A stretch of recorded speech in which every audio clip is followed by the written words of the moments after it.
नमस्कार, आप देख रहे हैं बिहार झारखंड का number 1 YouTube channel live cities और मैं हूं आपके साथ साहेब अली। राजद सुप्रीमो लालू प्रसाद यादव के दरबार में नेताओं के जाने का सिलसिला लगातार जारी है।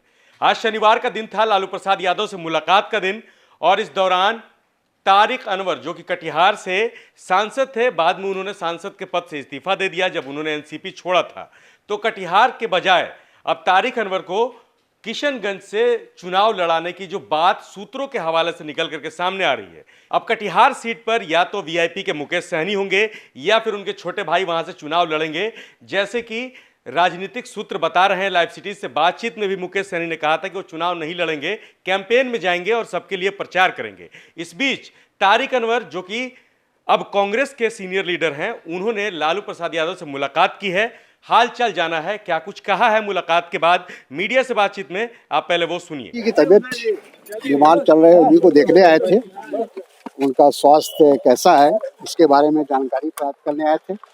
वो जब से रांची आए हैं, इत्तेफाक से हमको आने का मौका नहीं मिला था, तो आज मैंने तय किया कि उनसे मिलना है और उनका हालचाल देखा हमने, ठीक ठाक हैं, स्वस्थ हैं।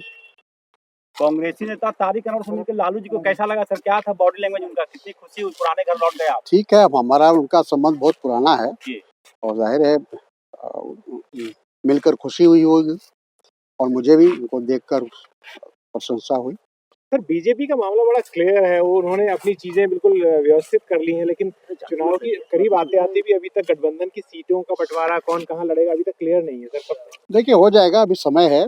पहला चरण का 19 तारीख से शुरू होगा उसका नॉमिनेशन, तो अभी हम लोग के पास समय है, पर्याप्त समय है। और चूंकि 7 चरण में चुनाव होना है, तो उसी हिसाब से हम लोग चयन करते जाएंगे उम्मीदवारों का। आपकी सीट कौन सी होगी सर? आपकी सीट कौन सी? अभी जो पार्टी तय करेगी, जो हमारे हाईकमान तय करेगा। बहुत कम समय बाद तो हाल चाल लेने आए थे, कोई पॉलिटिकल बात करने तो आए नहीं थे। रमई राम से क्यों नहीं मिले लालू? नहीं पता, इसकी जानकारी। ब्लेसिंग तो लालू साहब से मिला होगा सर आपको? ब्लेसिंग हमेशा उनकी है हमारे साथ जी। हर कई चुनाव, हर मेरे जितने चुनाव में, हर चुनाव में वो आए हैं, हमारे यहाँ कंपेयर करने के लिए आए हैं कई चुनाव। इस पर क्या सीन दिख रहा है सर? बिहार अच्छा रहेगा, रिजल्ट परिणाम बहुत अच्छा रहेगा, क्योंकि बहुत सारे नए लोग जुड़े हैं, नया गठबंधन के साथी जुड़े हैं और उसका प्रभाव पड़ेगा चुनाव। भाजपा कर रही है कि बारंबार मोदी सरकार इस बार 400 पार। देखिए, उनको सपना देखने में तो कोई हर्ज नहीं है, ये तो समय बताएगा। लेकिन सर्जिकल स्ट्राइक को पॉलिटिकलाइज करने की कोशिश हो रही है सर चुनावी भाषणों में। देखिए, पब्लिक इस बात को समझ रही है, देश की जनता इस बात को समझ रही है कि जो श्रेय फौज को मिलना चाहिए, सेना को मिलना चाहिए, उसका श्रेय प्रधानमंत्री और बीजेपी लेना चाहती है। तेजस्वी आ रहे हैं क्या? नहीं पता। तो तारिक अनवर साफ साफ कह रहे हैं कि अभी समय बहुत है महागठबंधन के पास, शायद समय उनको लगता होगा, लेकिन अब तो चुनाव की तारीखों का ऐलान भी हो चुका है और महागठबंधन में अभी भी सीटों को लेकर के पेच फंसा हुआ है। संवाददाता जब उनसे सवाल करते हैं कि बीजेपी ने संभावित उम्मीदवारों की जो सीटें हैं, जो उनका जहां से चुनाव लड़ना है, जिन कैंडिडेट को उतारा जाना है, उसकी पहली लिस्ट मीडिया में आ गई है और उस लिस्ट के आधार पर अब दावे भी किए जाने लगे हैं, तो उस पर तारिक अनवर ने कहा कि उनकी लिस्ट आ रही है, ठीक है, लेकिन अभी समय है, हो जाएगा। बिहार में 7 चरणों में चुनाव होना है, समय बहुत है। जाहिर सी बात है कि सीटें फंसी हुई हैं, बहुत सारी सीटें जो हैं वो महागठबंधन में उस पर कलह की स्थिति कह सकते हैं, सुलह नहीं हो पा रही है।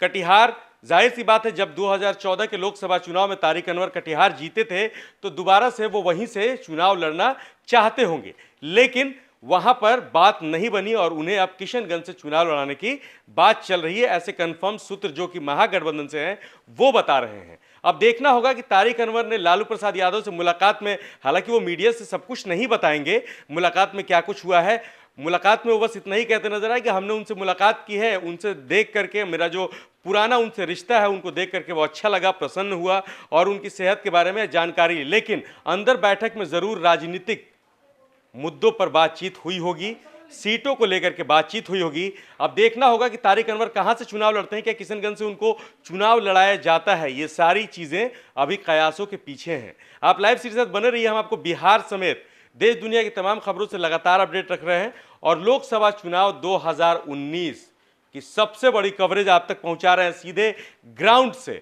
हमारे रिपोर्टर्स आपको पल पल की अपडेट दे रहे हैं लोकसभा चुनाव से रिलेटेड।